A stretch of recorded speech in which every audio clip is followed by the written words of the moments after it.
نحمده ونصلي ونسلم على رسوله الكريم اما بعد فاعوذ باللہ من الشیطان الرجیم بسم اللہ الرحمن الرحیم۔ محترم مکرم معظم و محتشم ناظرین کرام، السلام علیکم ورحمۃ اللہ وبرکاتہ۔ ناظرین کرام، ہمارا موضوع گفتگو ہے کہ برکت کس طرح حاصل کی جائے، ہمارے گھر کے اندر خوشحالی کس طرح آئے، ہمارے اطراف و اکناف میں، ہمارے اشہار میں، شہروں میں اور ہمارے ملک میں خوشحالی کس طرح آئے، بے برکتی کیوں بڑھ رہی ہے، برکت کیوں نہیں آ رہی۔ یہ وہ سوال ہے جو آج کم و بیش ہر خاص و عام کی زبان پر نظر آتا ہے۔ ناظرین کرام، یقینی طور پر برکت کو بڑھانے کے لیے جو ایک اہم عنصر ہے، جو اللہ کے پیارے حبیب الحبیب علیہ الصلاۃ والتسلیم نے خود کر کے دکھایا، وہ ہے عدل و انصاف۔ جب آپ معاشرے میں انصاف کرتے ہیں، اور یہ مت سوچیے کہ ایک حاکم وقت ہی کو اچھا، عادل اور منصف ہونا چاہیے، نہیں جناب، کلکم راع و کلکم راع۔ حضور اکرم صلی اللہ علیہ وسلم نے فرمایا کہ جو بھی جس کا ماتحت ہے وَكُلُّكُمْ مسئول، اس کے متعلق اس سے سوال کیا جائے گا۔ آپ نے اپنے بچوں کے درمیان کیسا عدل و انصاف کر رہے ہیں؟ کہیں ایسا تو نہیں کہ آپ نے بیٹیوں سے روگردانی کر لی، سب کچھ بیٹوں کو دے دیا ہے؟ کہیں ایسا تو نہیں کہ بیٹے کو آپ نے بڑی محبت کی اور بیٹی کو محبت کے اندر فراموش کر دیا؟ آقا کریم علیہ الصلاۃ والتسلیم کے بارگاہ میں ایک شخص آیا، ایک اعرابی آیا، آ کر بیٹھ گیا۔ تھوڑی دیر کے بعد اس کے ساتھ اس کے بچے آئے تھے، اس کا بیٹا آیا اور اس نے اسے چوما، اور چومنے کے بعد اسے اپنی گود میں بٹھا لیا۔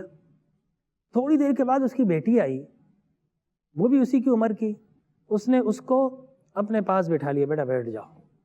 آقا کریم علیہ الصلاۃ والتسلیم نے فرمایا کہ تم نے انصاف نہیں کیا، یعنی بیٹے کو تم نے چوما بھی اور پھر گود میں بٹھایا، اور بیٹی کو بغیر چومے تم نے اپنے پہلو میں بٹھا لیا۔ تو آقا کریم علیہ الصلاۃ والتسلیم نے بتا دے، ایک باپ بھی عادل ہے، منصف ہے، جج ہے، اس نے اپنے گھر کے اندر انصاف قائم کیا ہے؟ کیا اپنے بھائیوں کے درمیان، کیا اپنے بچوں کے درمیان انصاف کا معیار قائم کیا ہے؟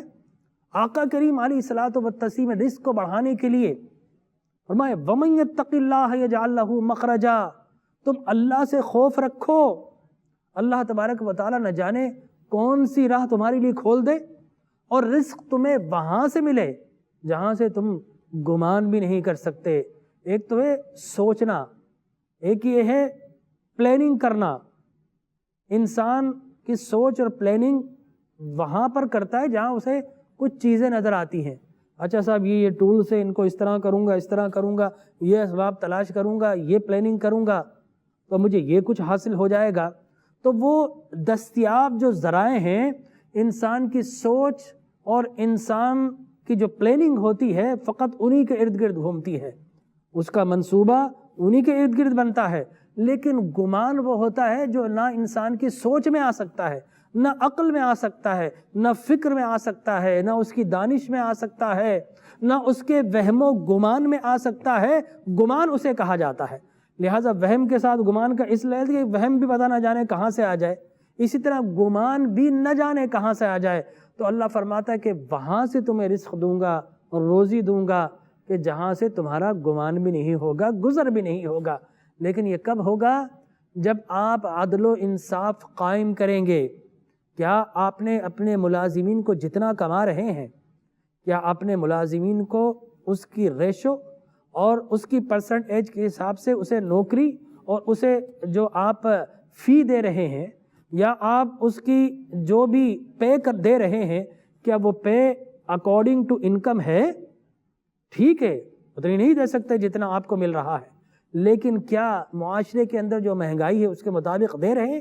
اگر دے رہے ہیں تو عدل و انصاف پر، نہیں دے رہے تو یاد رکھیے کہ جب وہ اپنے گھروں میں جا کر تنگی کا شکار ہوں گے، تنگ دستی کا شکار ہوں گے، رزق کی کمی کا شکار ہوں گے، تو اللہ سے دعا مانگے گی تو ساتھ میں آپ کا شکوہ بھی شامل ہو جائے گا۔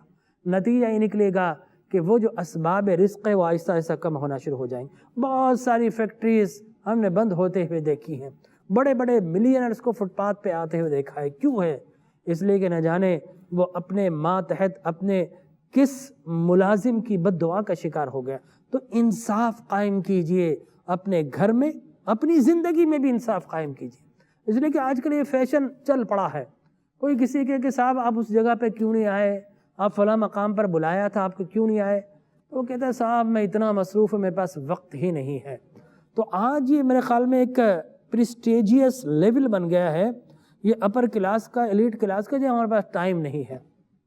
تو یاد رکھیے کہ آپ کتنے بھی آسمانوں پر پہنچ جائیں کامیابی کے، آپ ناکام ہیں، آپ کے پاس ٹائم ہی نہیں ہے۔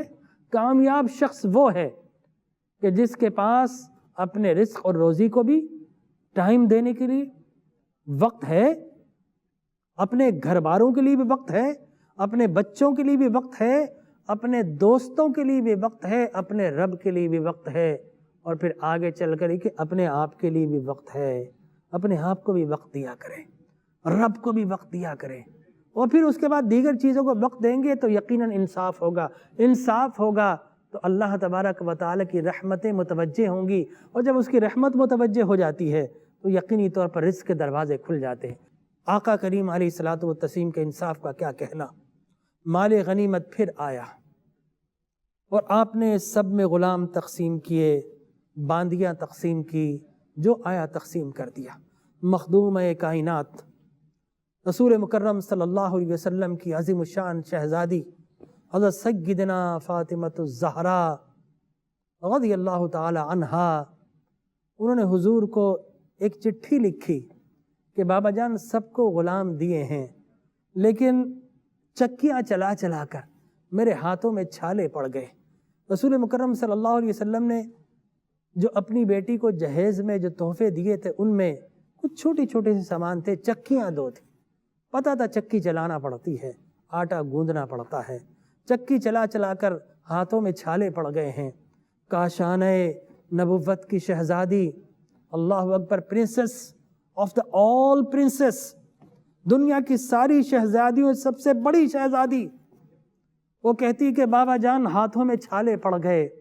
حضور اکرم تاجدار کائنات صلی اللہ علیہ وسلم شام کو حضرت فاطمۃ الزہرا کے گھر میں تشریف لاتے ہیں اور فرماتے کہ بیٹی تمہیں پتہ ہے کہ وہ مجاہدین، تمہیں پتہ ہے کہ وہ شہداء کے بچے، ان کے خاندان، ان کو زیادہ ضرورت تھی، وہ سارے غلام، ساری باندیاں میں نے ان میں تقسیم کر دی ہے، بیٹی اب کچھ نہیں بچا، لیکن آؤ میں تمہیں ایسی تعلیم دیتا ہوں کہ جو تمہیں ہزاروں غلاموں اور باندیوں سے بڑھ کر فائدہ پہنچائے گی۔